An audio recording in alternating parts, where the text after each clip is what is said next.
Probably all heard of the come over the top or the slice. Well, I'm not going to cure the come over the top, you've got your own problems. We're going to condense this down to something pretty simple, or hopefully. As much as the game isn't that simple, I'm going to try and cure your slice a very, very different way. As you all imagine, most people are scared of the slice, a big raking cut for a right-hander to the right. Most of the time what happens when you line up, you're aiming further left. As you can see, I've got two what would be train tracks, parallel sticks. When we're playing golf, I'd say most of the tour players would aim, not ideally always the toe is the direct way to line something up, but actually the heel, because that relates to your calf, relates to your butt, relates to your back. I can twist my toe open and leave my heel in the same spot, and now it's changed probably 5 or 10 degrees. So that point's very different.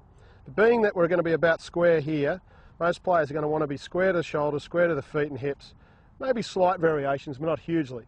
But what I'll see is a lot of amateurs, even if they're not too bad with their feet, hips and shoulders, they have no relationship to where the actual target is. So all of a sudden they end up way out here. Here's your down the fairway stick, and here's your aiming stick where your body is.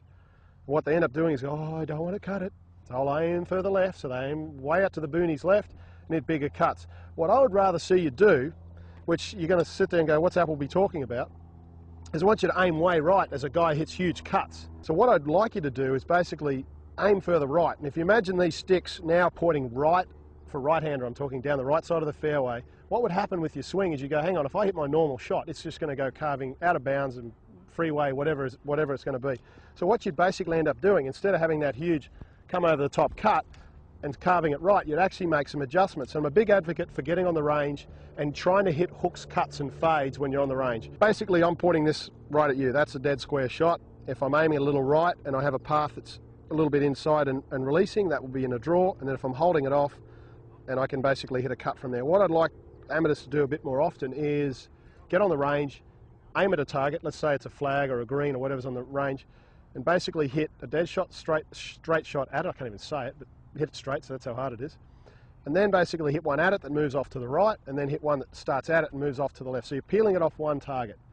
Just do that. If you'll do that with like short irons, 8s to sort of 5s, and then get into something longer, what you'll learn is that everyone knows what a hook supposed to do in the air, and everyone knows what a cut's supposed to do in the air. So basically go out and create those shots on the range, and you'll find that when you're on the course, you'll be aware of this thing, the face, the most important thing in the bag. Good luck.